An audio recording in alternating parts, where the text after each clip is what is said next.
Today we shall discuss about a sum relating to unit 3 of econometrics. Okay, and here we have been given a question in which a sample of 20 observations, that means n over here is 20, corresponding to a two variable linear regression model. When it is mentioned that it is a two variable linear regression model, then it means that it is a case of simple linear regression model. It is not a multivariable regression model. Two variable means one is y and one is x. Okay, there is no x2.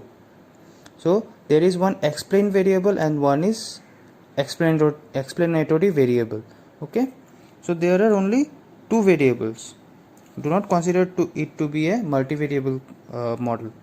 So this is the model given and some data has been furnished over here, and using those data they have asked us to find out the estimate of alpha and beta, and the estimate of alpha and beta we know is alpha cap and beta cap.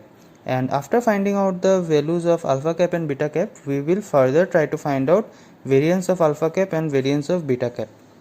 Okay, and lastly they have asked us to test the statistical significance of beta cap. Okay, so we will also learn how to test the hypothesis, or we will also learn the process of hypothesis testing relating to regression model. And over here we will try to find out whether beta cap is a significant estimator of the model. Is it able to explain much of the variation in the explained variable. Okay, so let us start by first finding out the OLS estimator. So this is a model given, and the estimated model looks something like this. And we have obviously in the estimated model we will exclude the error term. Okay, and we know that by applying OLS we can derive the formula of alpha cap and beta cap. So these are basically the formula of alpha cap and beta cap, which we have earlier derived using the OLS method. Now using this formula we will find out the numerical values. So this numerical part and the denominator part, this numerator part and denominator part are given in the question. The values of this numerator and the denominator is given in the question. See,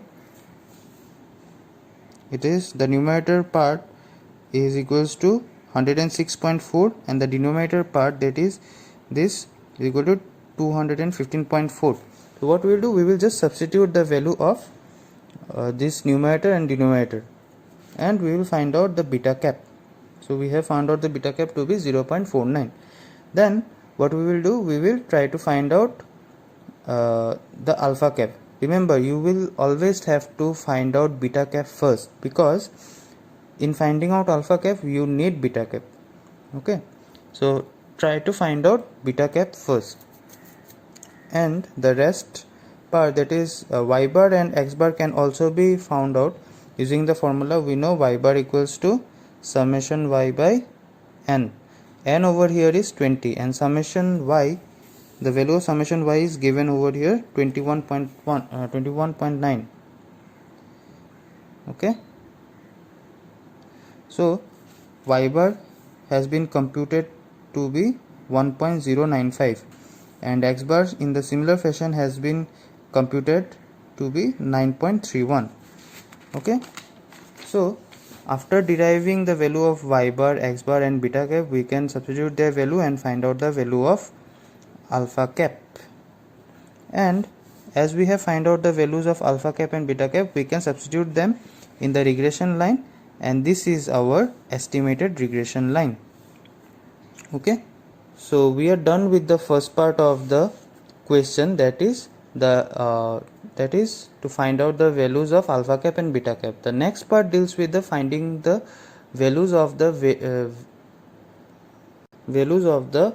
variance of alpha cap and beta cap.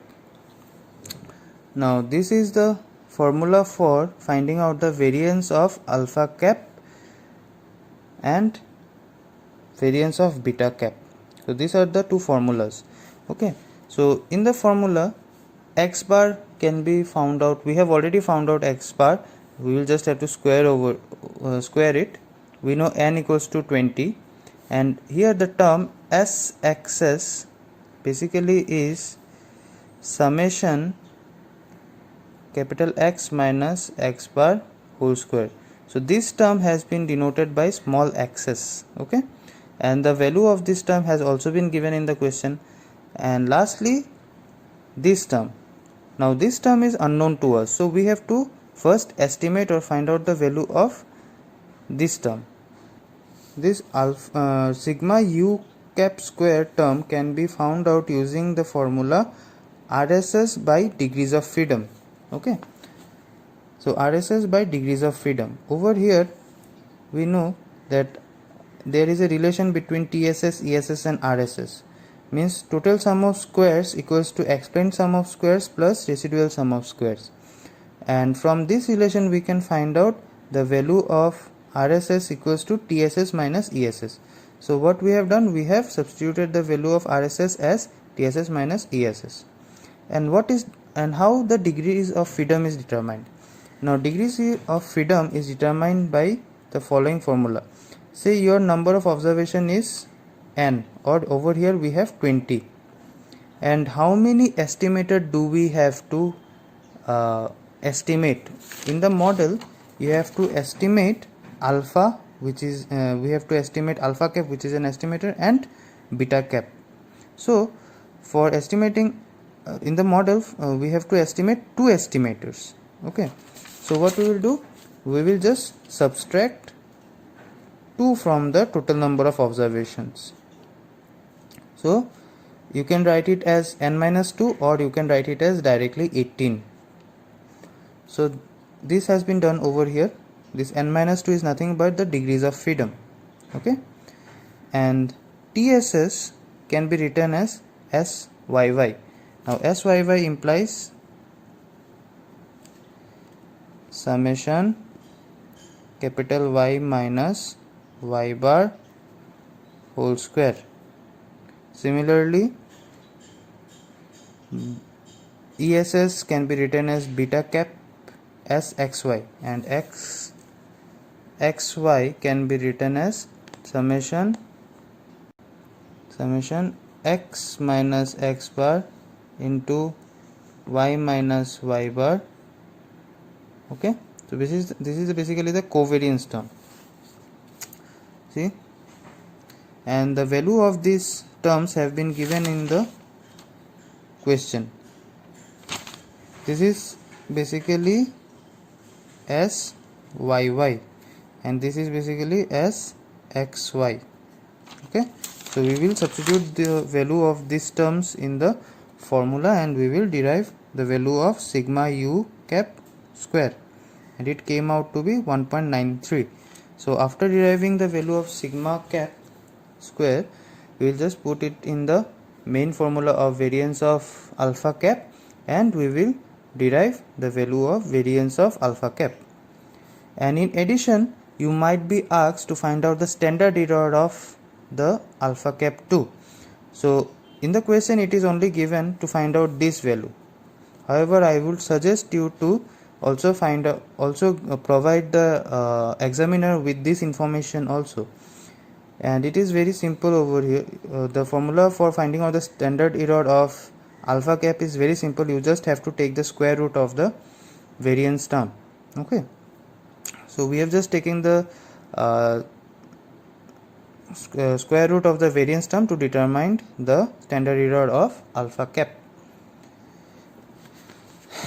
Okay, now let us move to calculation of variance of beta cap, and the formula for calculating the variance of beta cap is sigma cap square divided by SXS. Now the value of sigma cap square, over here it will be 1u. So the value of this term has been determined some moments ago, and the value of SXS has been given in the question, and by calculation we have found out the value of variance of beta cap, and also we have calculated the standard error of beta cap by taking a square root over the variance term.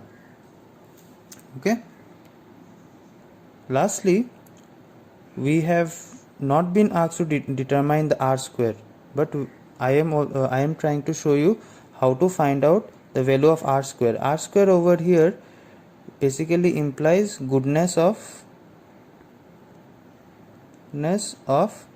fit, means how well is your regression line is capable of explaining the variation in y. Your regression line was something like this. Okay, this was your estimated regression line, and you want that you want to predict the value of y using the value of alpha cap, beta cap, and x. Okay, so if you are able to predict 10%, then the r square will be equals to 1. That means you will have a very good or the best fit. Okay, if r square equals to 1, that implies it is a best fit. However, if you are unable to predict the value of y using the values of alpha cap and beta cap, then r square will be 0 and it will be a bad or poor fit. Okay, so the value of r square will lie between 0 and 1, 1 being the best and 0 being the bad. Okay, and it tells us how good is your regression line, whether you are able to predict the variation in y due to the or variation in y because of the variation in x. Okay, so the formula for calculating r square or the goodness of fit is given as ESS by TSS, explained sum of square by total sum of square, or you can say from the total variation how much is being explained. So if we divide the explained sum of square by the total sum of square, we will get r square, and ESS, as we have already done, it is represented by this formula, and TSS has been represented by this formula. Okay, so we will just put the values of beta cap and the given values in the question, and we will calculate r square as 0.60. so value of 0.60 implies that it is a fair fit. Okay, it is neither the best nor bad. If the value of r square goes below 40 or 50, you can call it a bad fit. Okay, however, if it stays over 50, then you can call it fair fit, and if it goes above 80, then you can call it a good fit. Okay, however, if it is only equals to 1, then only you will call it as a best fit. Okay, so after finding out the various values of alpha cap, beta cap, their variance and standard errors, and the goodness of fit, we have just summarized it over here. Lastly, we will discuss how to test the statistical significance of beta cap. Now, the statistical significance of beta cap implies that how well beta cap is able to explain the variation in y due to variation in x.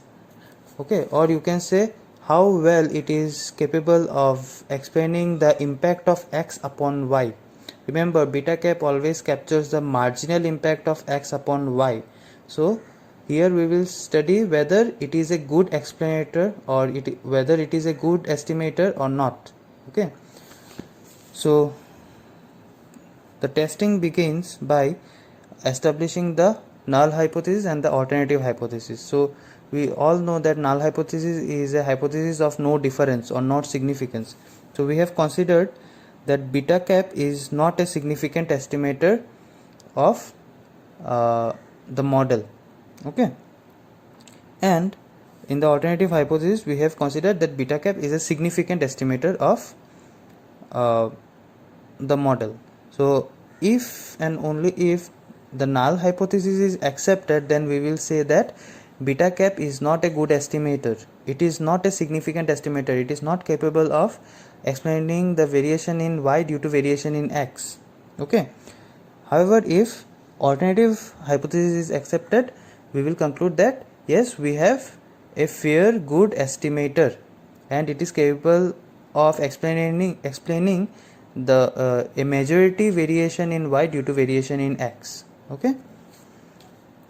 So for testing the significance of estimator or the beta cap, we will use t statistic. Remember, in regression you will face testing the significance or testing of hypothesis relating to two topics.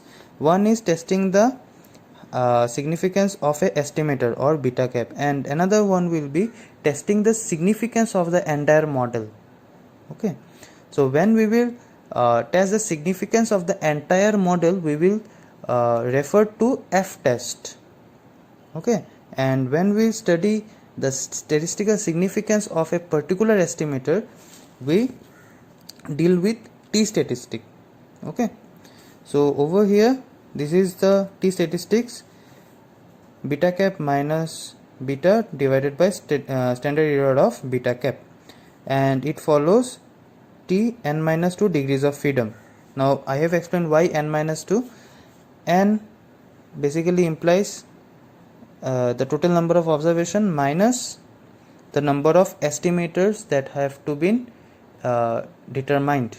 So here we have two estimators, okay, that is alpha cap and beta cap. If there was no alpha cap, then it would have been n minus 1, or for this specifically for this sum you can say the degrees of freedom is 20 minus 2, that is 18. Over here you can write 18 even. Okay, so what we have done, we have just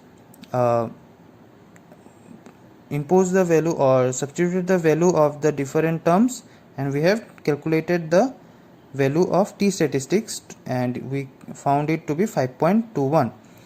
now what we will do, we will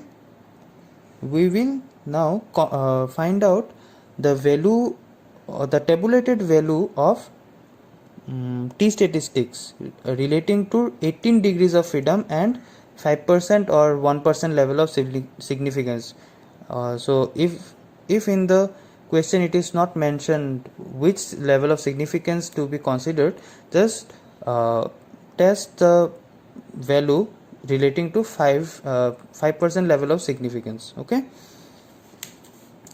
so after checking, I am not showing here how to calculate the or how to find out the tabulated value of t statistics. I hope you have already done it in third semester and you are well acquainted with the process of finding out the tabulated values. And